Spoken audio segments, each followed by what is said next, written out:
Okay, so next up we have Simon Ortiz, and he's a principal engineer at Rivos. He has also worked at Intel previously, so he will be helping us towards the open source attestation service and some of the challenges that were highlighted just in this talk.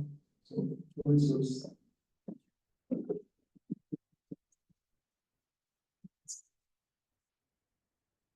Hey everyone. Okay, so I'm Samuel. I work for Rivos, which is a startup building some sort of hardware. Can't tell much more about this, but yeah, we're building some silicon, RISC-V silicon actually, about this based on we use OpenTitan as a secure root of trust. That was interesting. I work for Rivos. I work on multiple computational computing projects, and one of them is confidential containers. And I briefly go and talk about this because this is the kind of a background explanation of why we end up building an attestation service for this. So, confidential containers. A few slides on this. It's an open source project, part of the CNCF, the Cloud Native Foundation. And to be really brief, the idea of confidential containers is to take unmodified container images and run that into TEs. And by TEs, we mean confidential computing implementations like TDX, SED, even SGX, CCA, and a few others. So basically, you take your container image, the one that you put on Docker Hub, and you take that and you run this into a Kubernetes deployment, except that it's going to run in a confidential computing enclave. So basically, whatever runs in your container is confidential computing protected. And the idea of the project is the drive of the project is really to integrate seamlessly with Kubernetes specifically. Anyone's familiar with Kubernetes? Who's not familiar with Kubernetes? Okay. For those who are not familiar with Kubernetes, Kubernetes is like the cloud orchestration tool. If you use any application, you use Kubernetes in one way or another. Each and every cloud workload out there, or almost all of them, are deployed with Kubernetes, at least in public cloud. So we want to, with confidential containers, we want to seamlessly integrate with Kubernetes and basically have Kubernetes deployed confidential containers, unmodified containers through confidential computing enclaves. So just a more descriptive view of what a confidential container is. So on the left-hand side of things, you have the regular Kubernetes infrastructure. And typically, your Kubernetes infrastructure is going to talk to a container runtime. In the confidential container case, it's going to talk to an agent running inside a confidential computing virtual machine. So instead of starting your regular container, you can have this infrastructure seamlessly start like a TDX enclave, an SED enclave, and that will run a specific virtual machine image, which includes a containers agent, Kata containers agent, to be more precise. That agent basically starts and manages the Kubernetes pod, the containers that you want to run your workload inside this confidential computing virtual machine.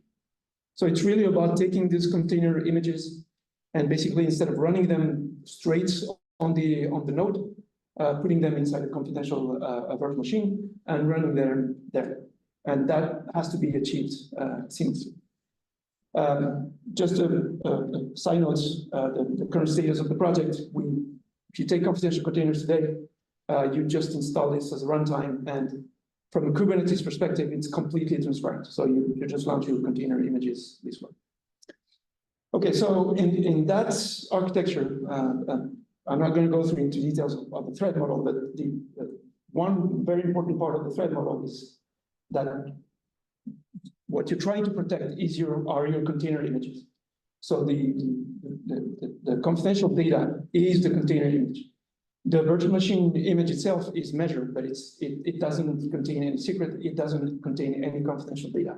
What you want to protect is this. And typically you would at least sign your container images or encrypt them.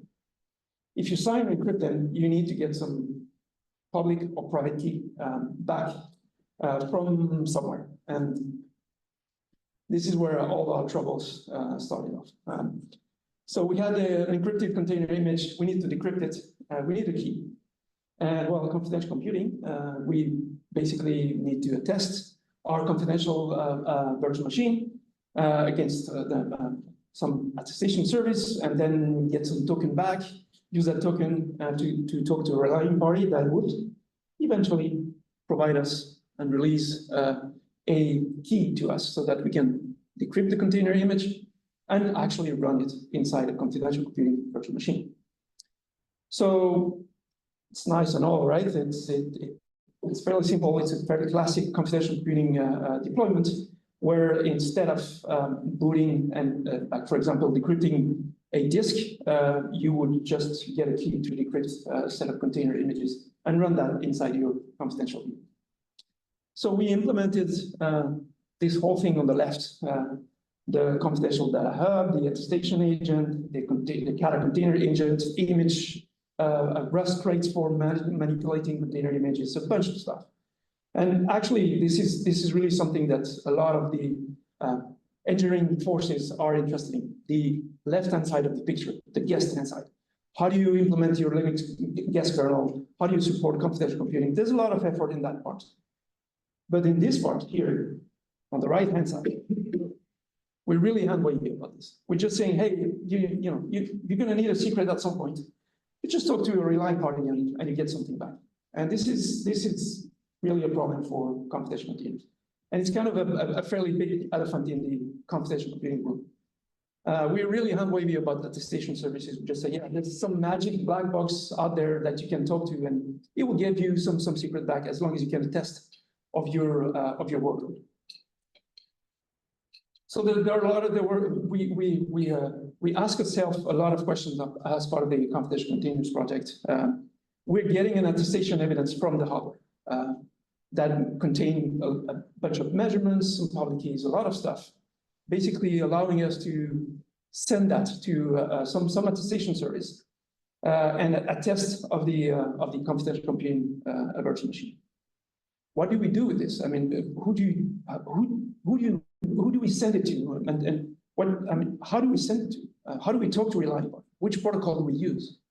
Are there many relying parties implementation? Are there many protocols? Are all those protocols open and described and accessible to anyone? Will this specific attestation service support my attestation evidence? If I talk to Intel's Amber, Intel's relying party implementation, will it support the ARM CCA attestation evidence? I'll let you guess the answer to this, but it's probably no. So if I talk to the specific relying party, will it support my attestation evidence? I don't know. I'm not sure about this. If it does, I can send it my attestation evidence. It will verify it. I don't know how it's verified. I don't know how I provision my policies to these attestation services. Somehow I may be able to provision my policies. I'm not sure where those policies are going and how they're actually processed, but eventually I might get back an attestation results from these services.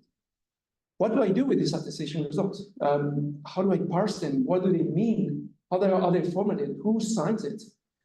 All those questions.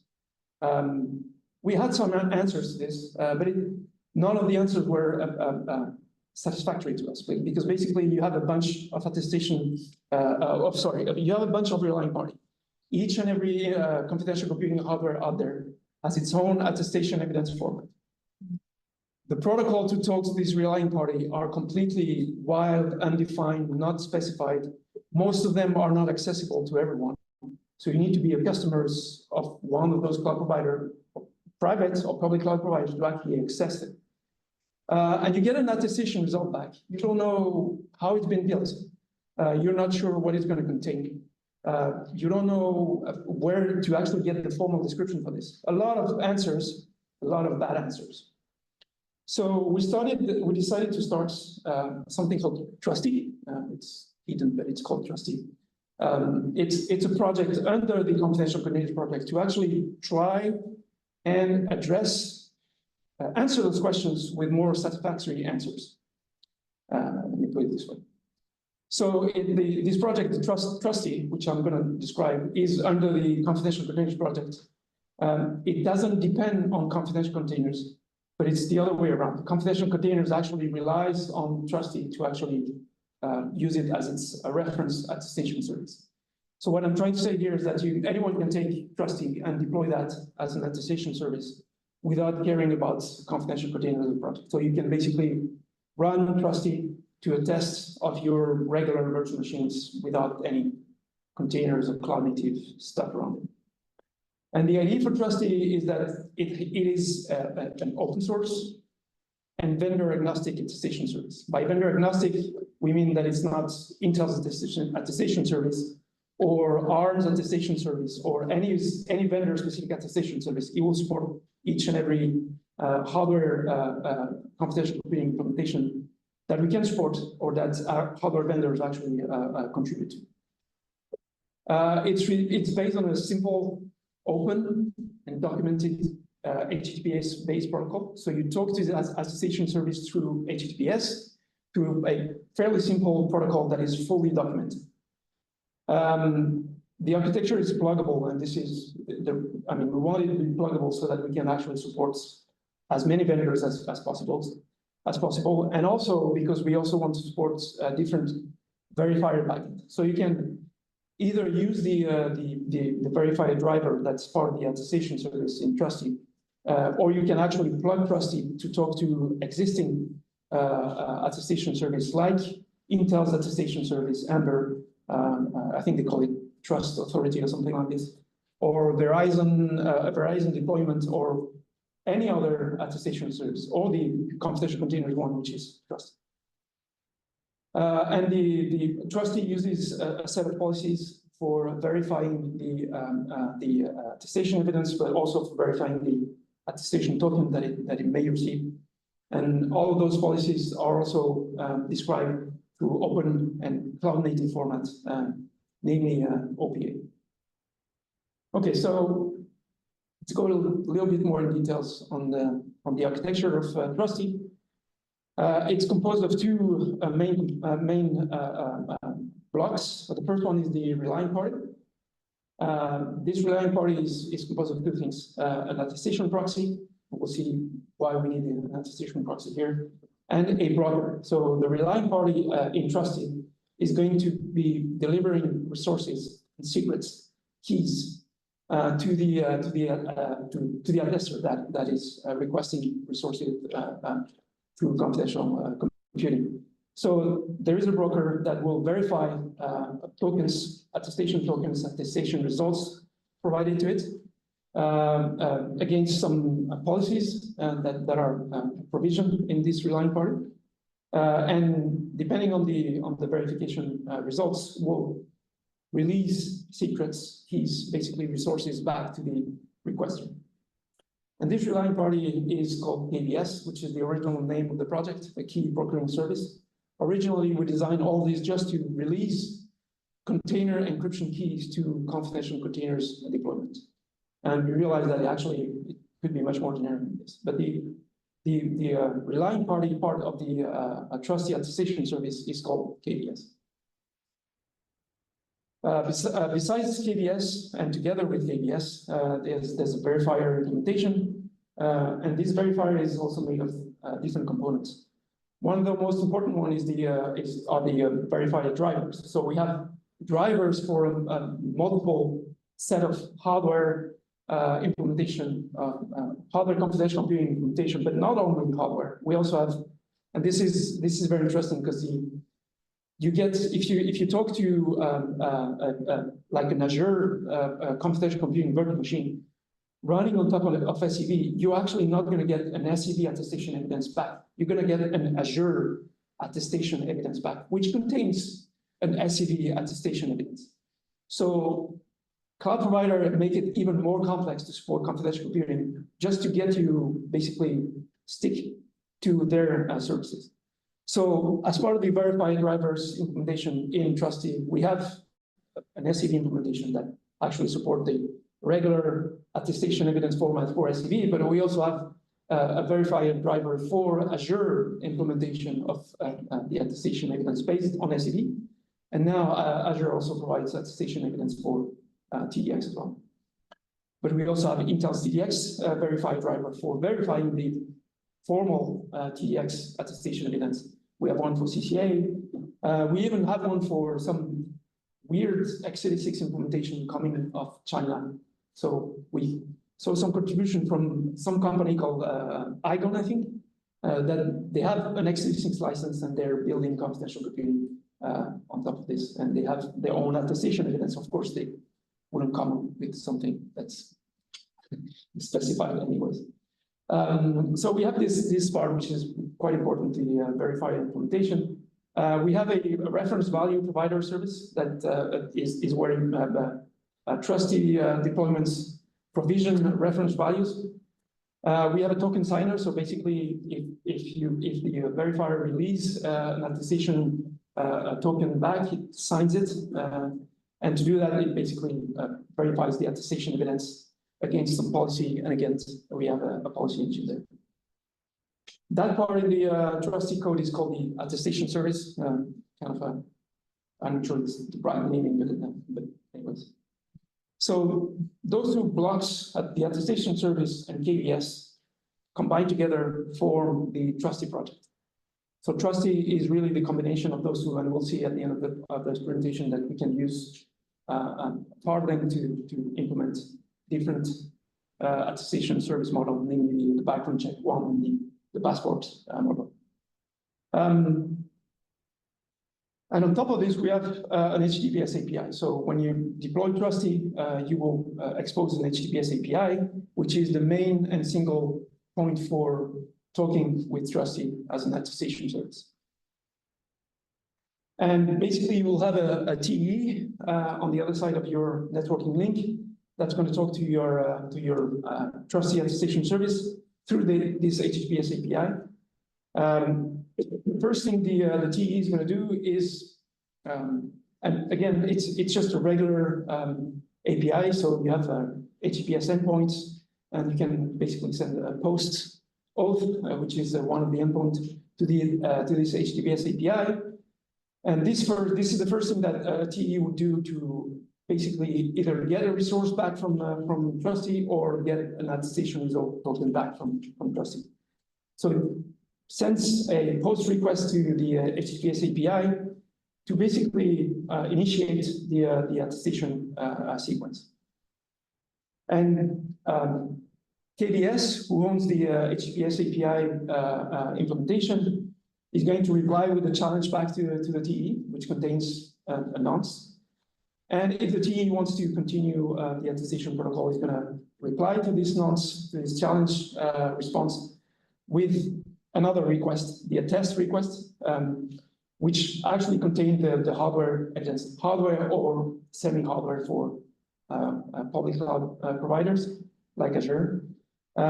So TE will reply by sending this post/attest request to the HTTPS API.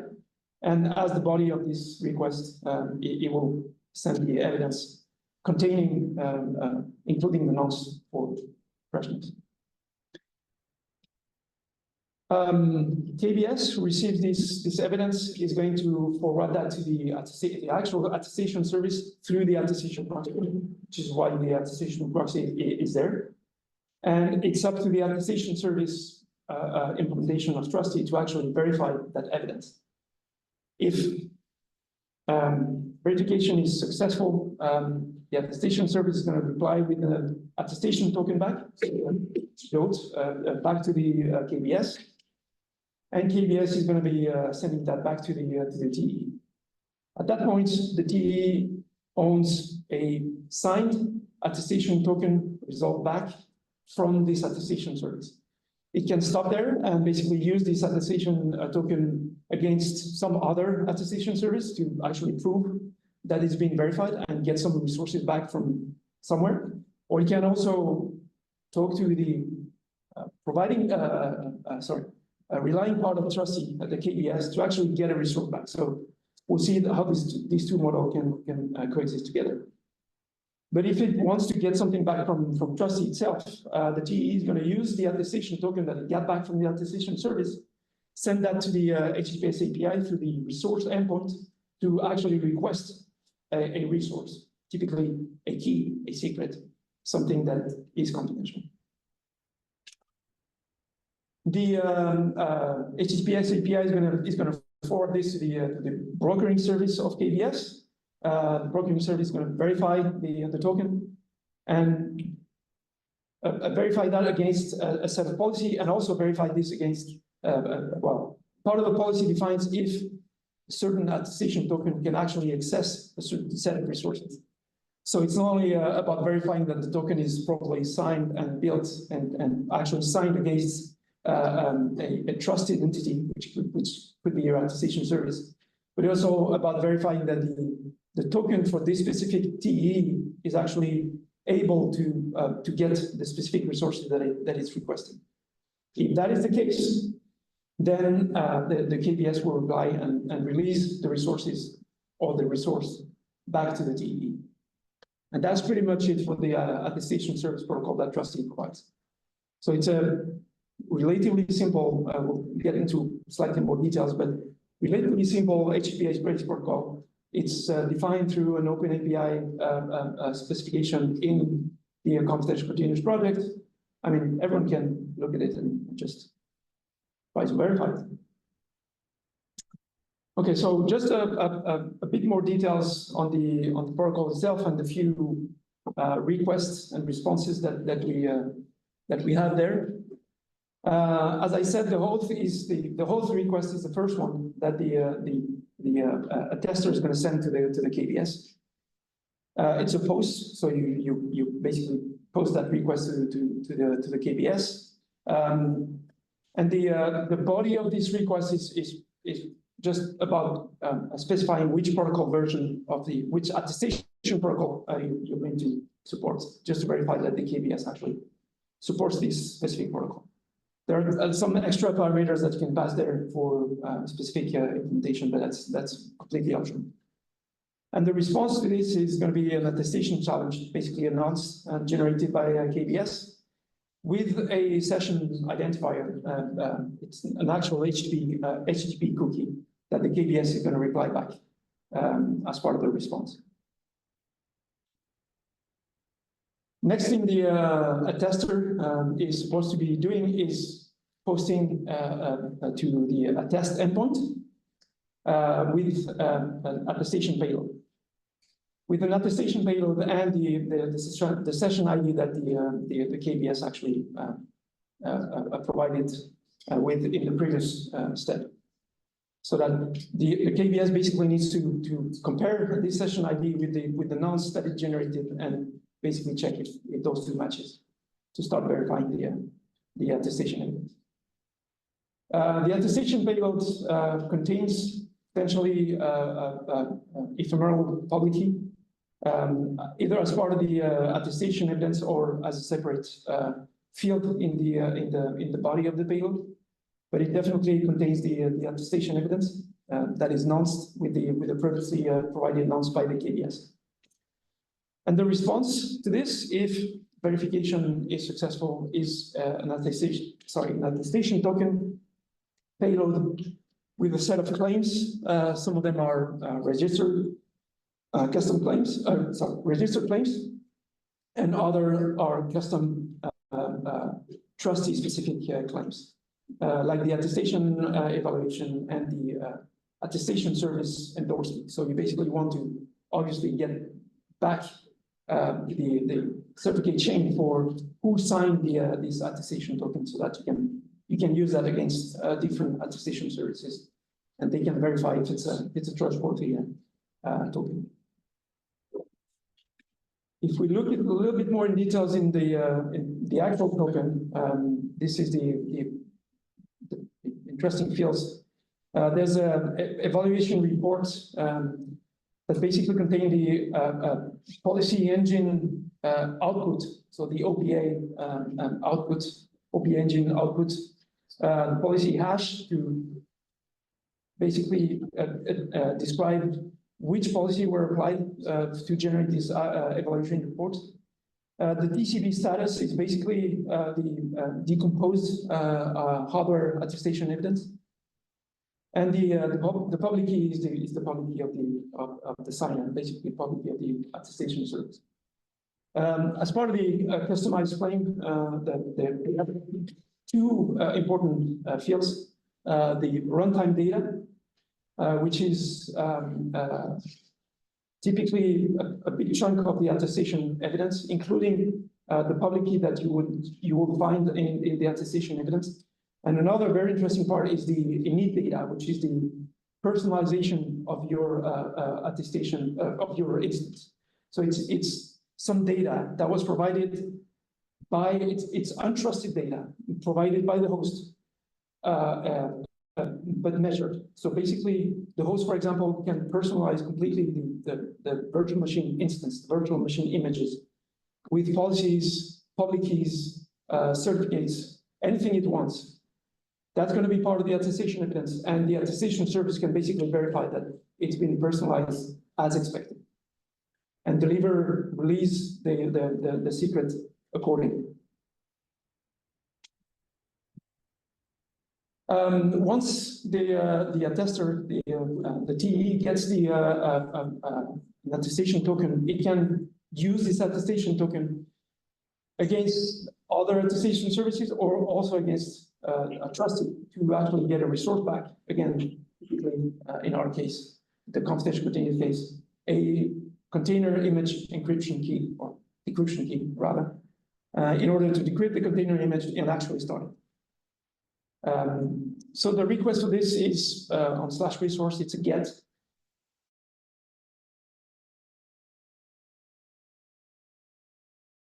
Which is basically a header containing the attestation result token. So we pass this to the KBS, we pass the attestation results token through the header, and the KBS response is the encrypted resource. It's encrypted with a key that is wrapped with the TE public key. So the TE public key either come from a specific field in the attest payload, or is typically part of the attestation evidence. So your confidential computing virtual machine will have its own endorsed public key that it passes as part of the hardware attestation evidence, and the resource that we provide back to the confidential computing VM, to the attester, is encrypted with a key that is wrapped with the public key that the confidential computing VM owns. So the VM gets the ciphertext, unwraps the encryption key, and basically decrypts the ciphertext to actually get it to the resource. Okay, so with Trustee, we support the two RATS defined models, the background check, which is the one that I mostly described, which is where you basically have one attestation service against you send your attestation evidence, you get some attestation result, trusted attestation result back, and you use this to actually get a resource released to you as a team. And this is the really how Trustee was designed initially, and what's the main deployment model that we support. So in that case, Trustee is the relying party and is also the verifier. And again, there's some caveat here, but you can basically configure Trustee to actually use different verifier, like Verizon, for example. So you can have the ARM CCA verifier, a driver, actually talks to an instance of Verizon to actually verify the attestation evidence. So the ARM CCA verifier driver in Trustee, so what I'm talking about is this red box on the top left. There's a CCA, ARM CCA verified driver in Trustee. That's kind of a proxy, and that relies on a deployed, locally deployed Verizon instance to actually verify the attestation token, because it basically is the canonical implementation for verifying ARM CCA issued attestation evidence. So in the background check model, trustee is the relying party, trustee is the verifier. But we also have another deployment model, which is the passports one, where you get an attestation token, a passport, back from your verifier. And you use that passport, that attestation token, to show that you're actually a trustworthy entity, and get some resources back from a separate entity. And we support that model as well. So you can deploy trustee to just be a verifier and provide you with an attestation token back, and that's pretty much it. In that case, KBS is really just a simple proxy. There's no broker implementation, so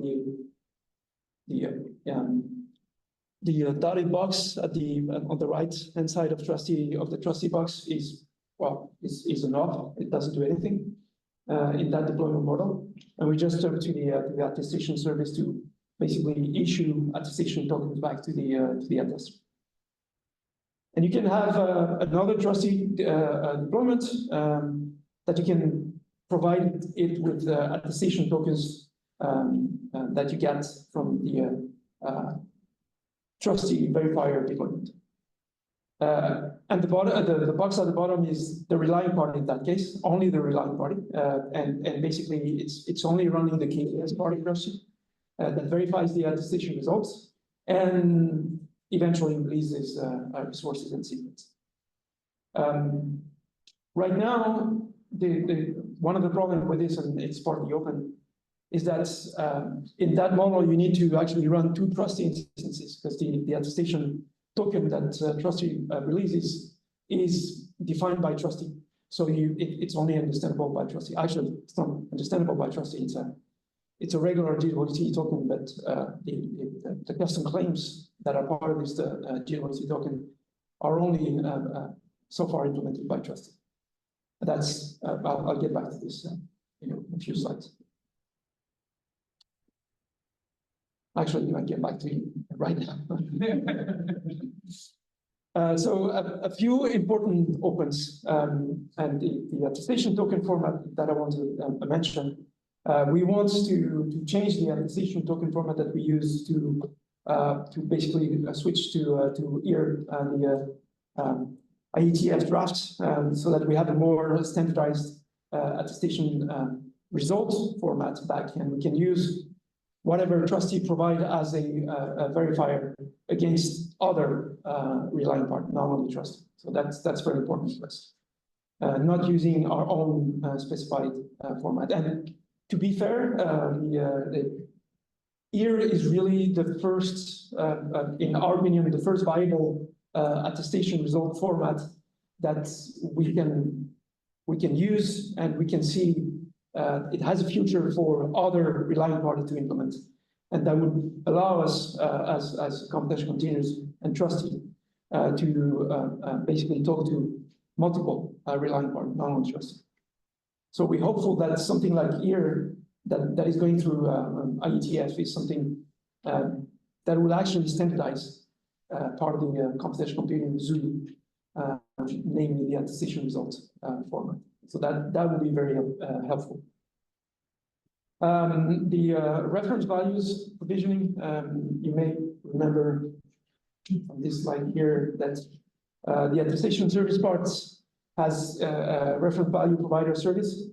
Right now, we have basically a few endpoints on the attestation service against HTTPS endpoint to basically feed it with reference values. That works, and you can basically start your attestation service and provision it from the very beginning with a set of reference values. You can dynamically add some more reference values. It's kind of a little hand-wavy as well, but I think, and this is something that is bigger in trustee. The real, and I mean, we need to think about ways to actually plug that into CI/CD pipelines. So basically, you want those reference values not to be provided by some operator somewhere that sends those values through even a trusted endpoint, doesn't matter. But you actually want your artifacts, your container images, your virtual machine images, anything that you want to be protected to go through some sort of a continuous integration, continuous deployment pipeline, get reference value from there, and automatically feed that into the attestation service. So that's another hand-wavy point that we have in the computational computing world. And again, we're talking about, and you hear how a silicon vendor is talking a lot about how good their implementation is, how strong computational computing is. But all this part of the computational computing framework is it's really hand-wavy. What do? You can secure your guest as much as you want. If you have an operator somewhere in your chain that provides you with completely bogus or malicious reference values, you're off. Confidential computing is over. It's not confidential anymore. You can do whatever you want. You can start any confidential continuous image, any VM. If you have the wrong/malicious reference values, that's it. All your years of hardware design efforts are down the toilet. Think about it. And no one really seems to. I know people care about this, but not as much as it doesn't sell anything. That's what I'm saying. Selling CPUs is a high margin business. Selling reference value providing services, it's not. It's really not. But it's I want to just highlight the fact that if we don't care about that part of the framework of the whole computational computing paradise, there's no computational computing. It doesn't make any sense. So yeah, that's a big it's a big question mark. So we need we have some leads, and we've had a lot of discussions on how to actually plug that into, and there's a lot of work in the software supply chain open source implementation that actually give you trusted, attestable reference value, golden reference values. We have frameworks that are capable of producing this. We need to plug these frameworks with something like Trustee to have a complete chain where you basically would send some source code to a CI pipeline, and eventually you would have your attestation service being automatically fed with something that the attestation service itself can verify, that those reference values are trusted, and I can use it. Attestation token formats and the init data part is also something that's quite interesting. How do you personalize your computational computing virtual machine? How do you actually let the host, the untrusted host, and in most of the computational computing thread model, the host, all of the hosts is completely untrusted, starting from the actual firmware. So how do you let the hosts actually provide your computational computing instance with some sort of data, some sort of policy, so that you don't have to generate millions of reference values for millions of different confidential virtual machine images. You want to have one single confidential virtual machine image and personalize it with policies, configuration, public keys, all sort of things that the host could provide. You as a user can use your untrusted host API to ask the host to provide it with some sort of policy. None of this is trusted, but all of this is measured. So you can run your computational VM, and at attestation time, your attestation service can verify that the policy that you fed it with is actually the one that it expects. So this is a long discussion that we also currently have on the computational containers. We settled down on some format for provisioning the computational computing virtual machine, computational containers VM with some specified format for the init data. And this is something that relies again on some hardware implementation. All the SED, CCA, TDX implementation out there, they have ways for the host to actually feed the computational VM with data that is measured but untrusted. So we use that type to actually implement this data. Some references, because I'm almost past my time. Trustee, the project is there, it's open source. I'm really hoping you guys you can go there and start looking at it. The attestation protocol is documented, not as formally as one would expect, but at least there are some open documentation that anyone can contribute to. And the verified framework, where basically any silicon vendor can go and contribute and add its verified drivers for verifying its attestation evidence and have trustee be really vendor agnostic. And I'm done for this, I think. There's a question. I think we take online question first, because then we can have a discussion in the break if you don't mind. So. I have a question, if you don't mind. Yes, please go ahead. Yeah, thank you. So thank you for the presentation. I have a couple of questions about the token.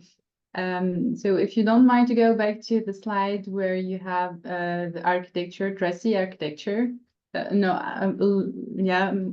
Before. Yeah, this one. So the attestation token, does it have a lifetime? How do you manage this? If the evidence, for example, are not anymore valid, because you give a token if the evidence are good. If the evidence are not anymore good, how do you manage this? How do you update the token? How do you revoke a token? Or a token it's for life, or it has a lifetime. I'm not sure about this, to be honest. There's an EXP claim. There's an EXP claim on the token, but the whole revocation path. Obviously, if you and I'm not sure this is the question, but if you give KBS with an attestation token with the expiration claim on the token that expired, KBS will release the resource. I'm not sure if that's the question, but okay. Actually, what GWT defines an expiration, and there's no specific thing in KBS for supporting this. It's just the way we did a job for this. Okay. And then suppose I'm a service provider and I want to use trustee. This means that for example, I want to check that the TEE, the host of the TEE, is in a good state, it's in a given state, let's say. And when I verify this, I would like to provision some credentials. Okay. So what will happen is that trustee is going to check the validity of the host. He's going to give him an attestation token, and then the TEE or the host is going to require the keys or the credentials from KBS, not from me, the service provider. Is that correct? That's correct, yes. Yes. So this means that I need to push my credentials onto the KBS. You need to push if by credential you're talking about the resources, yes, you need to provide. Yeah, exactly. Yeah. Yes, you need to provision trustee with your resources. If you want to use trustee as a relying partner, you can use trustee just as an attestation service and get attestation tokens back. If you want to use trustee also as a relying party, as a broker, then yes, you need to provision it with your resources. Okay, so we can use one or both, the relying party in attestation service, or just one. Okay. That's basically those two models. So this is in the background check model. You basically use both. And you can see trustee, the relying party, and the verifier. In the passport model, you can use trustee as just a verifier and get only the attestation token back. But then you're going to use this attestation token to get resources from another relying party, assuming this relying party actually is capable of verifying and understanding the attestation token that you provided with. So right now it will be another trustee instance, and basically what I'm saying is that we want to change this to use a more standardized, as in EAR, what's the E in EAR? EAT attestation results format to actually generate our token format, so that we could use a trustee generated, trustee issued attestation token against other relying parties, not only trustee. Sorry, that was a long answer. Okay, thank you so much, thank you. Sure. Okay, I see that there are a few questions, but I would ask the chair, so I think. We can talk about this during the, are you staying for the final session? I'm not, I have a flight at 6:30. Okay, so let's take the questions. So please move on first and then. I was going to tease you about leaving. Second, I was going to tease you about leaving because you don't want to see the receiving effect in the next session. No, Well, might somebody else tomorrow? I won't be here. somebody else will see you. Okay. Yes, please. I have two questions. So one thing is we built that same thing just for the transfer evidence of the clients, so it's not and so on. We talked about that. I'm sorry. Can you speak a bit louder? Yeah. Yeah, please. Okay, I will try my best.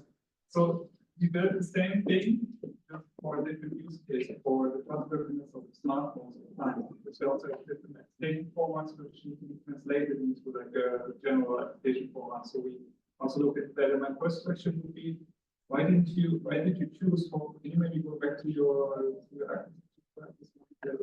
yes. Why did you choose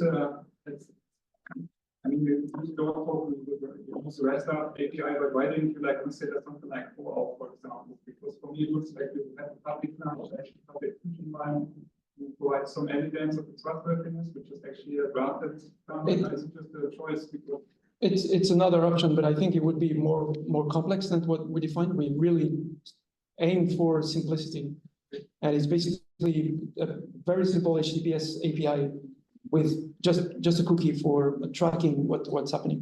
That's then when you have this resource access, then you have to face the same problems that you have to face with the authorization server and the resource, and it's already solved by OAuth with Google. With formal proofs. With formal proofs. What's the form of this? I don't know if there's like a form of OAuth. Yeah. So that was just like the comment that maybe. So yeah, because I think the first question was like, what do you do if the token is not valid anymore? What are some scenarios if you revoke it? So this is already solved. The graph right now, which lets you from a public client deliver some proof of trustworthiness to the application server. And my second question would be to the thing you said at the end that you would love to have like a database of a registry of trustworthy fingerprints or hash. or reference values, whatever. How do you face this issue that essentially with the cloud service providers, they always put in the confidential games, they put like some proprietary stuff in there. And I read an article about AWS where they, even if you build like a container on two different hosts, they're not the same because the build chain use, I mean, the model with the boostability, that's a big question, how you face that. AWS is probably the worst cloud provider when it comes to computational computing. The best one in my opinion is Azure, and even Azure is when you run a computational VM on Azure, they won't even allow you to run your own guest firmware. So you get a measurement of something that Azure provides you with. So the whole computational computing threat model of saying I'm protected against the host is moot. It doesn't exist anymore because, well, your guest actually starts with an EFI firmware that's provided by Azure. So that problem that you highlighted, where that comes at the end of the chain of issues that we need to solve with a public cloud provider first. Azure is actually trying to remove that part. If Azure lets you bring your own firmware, guest firmware, then we will start having the first real confidential computing implementation available in CSPs. And then you can basically deploy your attestation service as a confidential computing VM and feed it with whatever reference value that you want to provide it. But right now, even outside of this context, whatever confidential VM that you deploy in any public cloud providers out there is not confidential. It's controlled by the host. It's confidential, but the host can basically do whatever it wants with it. Reads into it. Thank you. Sure. You had a question, Thomas? Yes, well, many.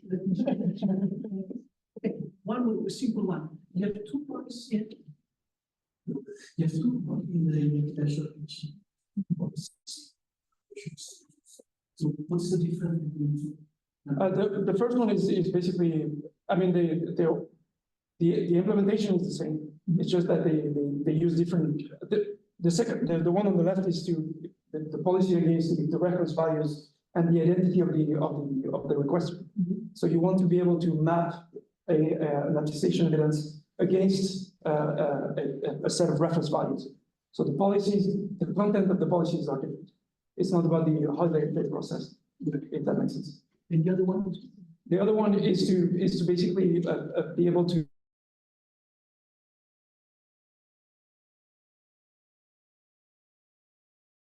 where you actually want to verify that the attestation token that you get is something that you can back to resources that someone registered, the operator of trustee registered for a specific workload, and basically release the resources for the specific workload or set of workloads. So your policy would basically describe it. So the follow-up question is, who are the actors that fail to report? Is this the same guy or? It's the same thing. We have endpoints for this, and they're trusted endpoints. So we require those policies to be signed by someone that actually has with a key that actually is used to deploy trust, and that's our only security approach for this. And there's no, it's the same thing as the reference value vision. It's really hand-wavy. We know we need policies. We know we need a policy engine to actually process it against a token or an attestation evidence. How do we provision this? It just magically shows up. Sorry, one second. This maps to the France architecture, right? And these 2 policies are one, the attestation, the prison policy for evidence, and the prison policy. Sure, exactly.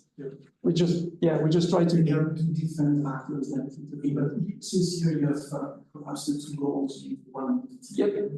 Yes, but it is. Yeah.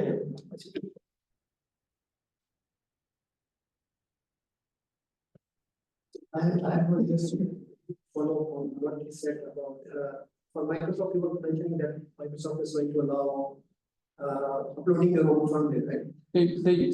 They mentioned this. Yeah, publicly. I kind of remember that some time ago they had similar kind of service, and then somehow it was stopped. Do you remember that? I forgot the name, what it was. To bring your own guest firmware?